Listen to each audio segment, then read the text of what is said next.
They said it couldn't happen, that no loving parent could be erased from their child's life. But here you are, and you're not alone. Welcome to iWasErased Reflections, a podcast for parents, for grandparents, and our children who are living through the trauma of parental alienation and or abduction. I'm David Schubert, an advocate, a parent, and a survivor who's lived this nightmare firsthand in living color.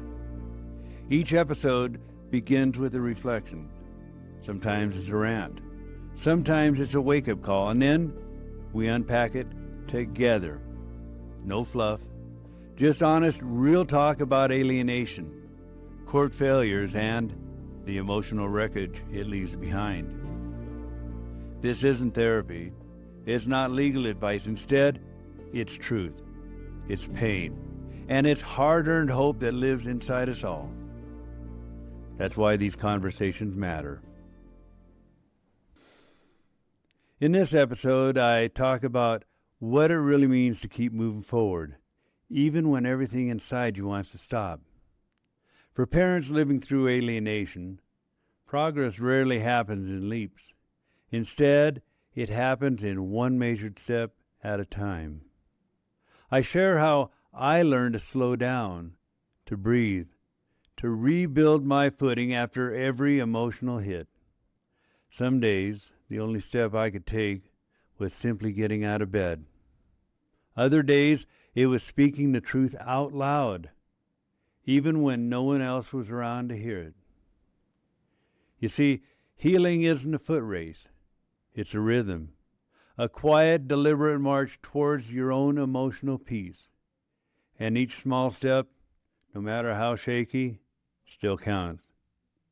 So join me as we begin today's reflection. In a world where alienation lives, families are being torn apart daily by a quiet force with non-existent boundaries. You see, it doesn't shout from the rooftops, and it doesn't flash neon signs. Instead, it shows up as a parent who's slowly being erased from their child's life. Now, for those of you who are looking at this from the outside, it can often pass as normal conflict because it's the type of abuse you can't always see. But once you do, it's awful hard to unsee it. Inside, however, it's a whole different story. It's where the alienated parent lives with the impact of it every single day. So whether you're carrying these scars yourself, or you care about someone who is, you're in the right place to hear it as it really is. My name is David Schubert, and I'd like to welcome you back for another episode of iWasErased Reflections. This is where I speak about parental alienation from my own lived experiences as both a left behind and alienated parent. Today, I'd like to share my reflection titled One Measured Step at a Time, and I hope it connects with each of you. Now, as you listen to my words, you'll come to understand what it feels like to live inside alienation. Because from the outside, there's an awful lot of people who may view us as functioning human beings. In reality, what their eyes fail to see are the invisible scars that we, the alienated parents, all carry inside us. These are the ones that remain hidden beneath the skin and away from prying eyes. The ones caused by the mental anguish, the emotional torture, the psychological tolls, and even the physical wear. However, in this reflection, I don't want you to get me wrong. I'm not here to offer a diagnosis or a cure. Instead, I'm only speaking from my own lived experiences, what I went through and how it's affected me on so many different levels. For the most part, I'm only describing what it looked like from where I stood, and hopefully, in the process, it offers others who are standing nearby a much clearer view of this problem. Now, for the parents who are living through alienation, what I'm about to describe will appear as being all too familiar. But for those on the outside, I'll be offering a snapshot of what our days look like, grounded in my own experience. Now, with that said, most people who knew me before, when everything was at its highest, thought I was holding it together. In reality, what they never saw was just how often I actually cried when I was alone. Sometimes these were quiet tears. Other times they were uncontrollable sobs that came out of nowhere. There was fear, there was sadness, and there was even a sense of helplessness. You name it, they all took their turns, and sometimes they even showed up together. Now, I remember how most times it felt like 100 different emotions hitting me all at one time and from every different directions, and with each one vying for control over the others. Then I also think about the times past where I'd often stare straight ahead at something far off in the distance, and I'd only see a blur. It's what some folks call the 1,000-yard stare. You see, I could actually look right at a tall building, and I'd know it was there. But it actually carried no weight in my line of sight. And it didn't stop there. The TV could be on, or I could be out for a walk. And during those times, my focus would still be somewhere else, fixed on nothing. And for the most part, I was what you would call effectively detached. It would take years for this kind of distance to finally loosen its grip on me. And while this next part may sound just a little bit strange to most folks, but back in the day, I used to have a lot of one-sided conversations with my alienator in empty rooms without her actually being there to listen to me. I was alone. I said a lot of things out loud that I couldn't say to her face. I even argued back against her lies. And sometimes I even asked her two simple questions. Why? Why are you doing this to me? And why are you trying to destroy the relationship that I have with my kids? Now, this shouldn't come as any surprise, but there was never any response. I suppose that, well, in hindsight, speaking it out loud, it somehow helped me remove a lot of the toxins I was holding inside. My body carried it too. Sleep. Sleep was often fragmented. My mornings were heavier than they should have been, and on some days, food was only an idea. Other times, my stomach simply soured at the very thought of it. And then there were the headaches. And boy, do I remember how they'd settle in and stick with me throughout the day. Then there were the times when it felt like there was a tight band that was stretched across my chest that just wouldn't loosen up. And if that weren't bad enough, I'd actually have to tell myself to breathe. But for some odd reason, my nervous system kept its own time. Next came the coping moves, which I'm not exactly proud of, but you have to understand that back then, I was doing my level best to push all that pain out. Unfortunately, my choice at the time involved alcohol. However, that being said, I was finally able to put that bottle down a long time ago, and I never looked back. But I have to admit that for a while there, it did manage to numb a lot of things for me, and in the process, it made the lows even lower. Unfortunately, however, I know that some parents will reach for the pills or even a combination of both. And when I wasn't numbing, I hid. I hid from everyone and everything. I turned down invitations. I let calls go to voicemails. I even pulled back from the very people who would have shown up had I let them. To me, though, hibernating just felt safer than risking another conversation I wasn't quite ready to have yet. Which now brings us to you and the pattern of what's done to us and how we learn to live through it. In truth, not everyone will see themselves in this reflection, but if you do, that's not an accident. You see, what runs through me also runs through many alienated parents. The details may differ slightly, but the outcomes are often the same. The tears will flow when the house is quiet. Emotions will crowd each other. The far-off stare may hit you like it once did me.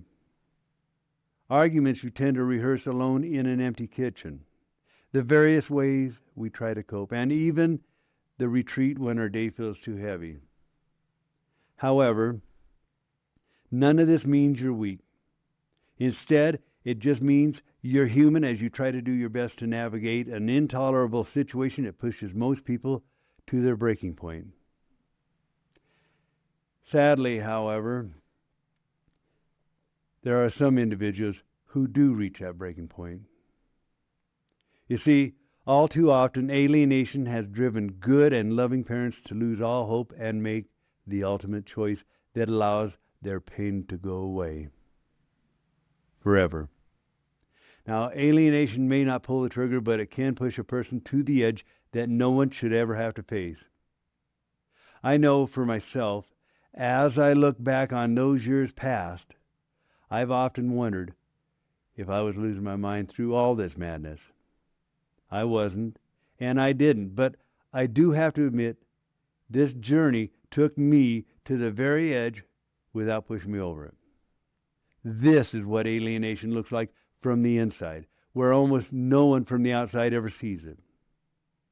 And while I can't hand you a fix in a single reflection, what I can offer you is honesty. Honesty in telling you the truth as I've lived it. Now, if parts of this mirror your days, let that be proof that what you're feeling right now makes total sense.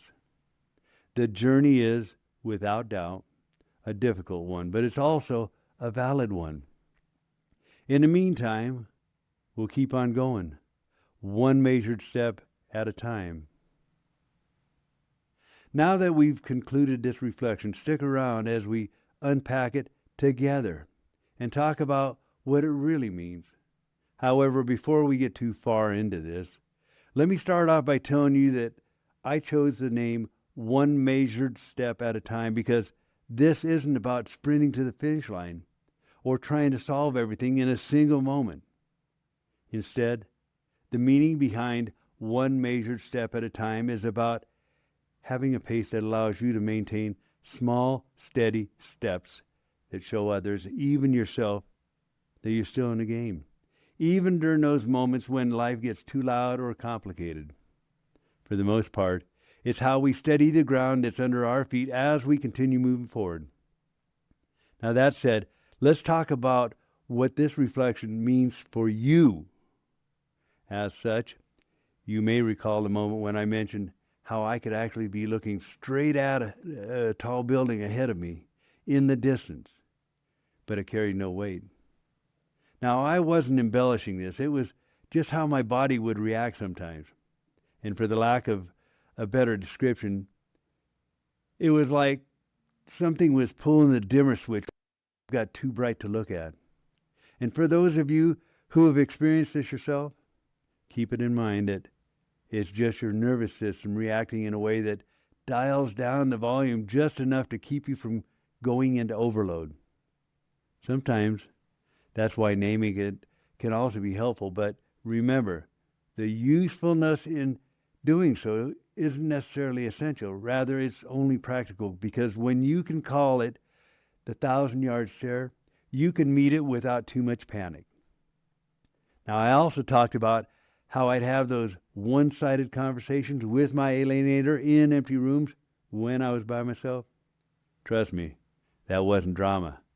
It was because when you keep all those unsaid words bottled up inside, they don't just vanish into thin air. Instead, they ferment. However, when you allow them to escape, even if no one is there, it helps keep them from growing into something heavier. So if you've been holding back sentences that you cannot unleash, there's nothing weak about borrowing privacy until you can. Then there was the part when I spoke about numbing. When I admitted this, it wasn't a confession for show. Instead, it was being honest about something that a lot of people use when pain is too intolerable. There's no doubt that numbing works. right up until it starts stealing the kind of steadiness you were searching for in the first place. Now, if any of this sounds familiar to any of you, don't add shape on top of it. Just pick one that gives you a quieter comfort at night and do it again tomorrow. And for those of you who are living through alienation, here's something I'm hoping you're able to understand in all this. The way you're feeling is relative to what happened in your life. So if anyone ever tells you that you're too much, don't buy into it. After all, you're just a human being dealing with something that takes most people to their edge. That means your signals, the tears that show up uninvited, the tightening of your chest for no apparent reason, drifting attention. These aren't evidence of being flawed. Rather, they're simply just showing you that your warning system is working correctly. Accept them, dial down their intensity, and continue moving forward. Now, as we continue, I want you to know that I named the ledge plainly and purposely. You see, we can't protect alienated parents by pretending it doesn't exist. Naming it out loud is a way of saying to them to step back with necessary support rather than moving forward alone. And just so it's clear, I never went over it, even in the moments when I felt awful close. Now, as far as the word measured is concerned, I went with it because, for me, it just means that the moments that you can point back to later, whether it's the messages you sent, the dates you marked, or the promises you kept, in reality, those are your receipts. They won't ever be able to erase the hurt. But at least they prove that you're still here, building your steadiness in quiet, undeniable steps. Now, if this reflection puts word to what you've been carrying around all this time, then let that be enough for today. In the end, there's no big fix, no grand takeaway, just one small move you can actually hold on to. So let's close the day knowing that you showed up, and let tomorrow meet you there, one measured step at a time. Now, if you're watching this on YouTube, go ahead and hit that subscribe button.